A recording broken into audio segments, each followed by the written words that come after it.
неовластено изнесување на информации и податоци за судски предмети, со што ја повредил обврската за заштита на тајноста на постапката согласно закон.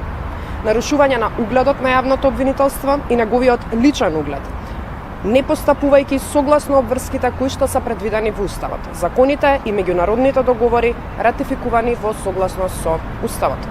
Како последица на сторените повреди, по изминатиот период евидентна е нарушената функционалност на јавното обвинителство и сериозно е нарушен интегритетот на истото. Согласно членот 27 став 1 од Законот за јавното обвинителство, токму јавниот обвинител е одговорен за општите состојби за организирањето и извршувањето на функциите на јавното обвинителство. Постапувајќи на овој начин, јавниот обвинител Љупчо Коцевски флагрантно ја повреди должноста да го чува угледот на функцијата што ја врши предвидена во член 82 став 1 од Законот за јавно обвинителство.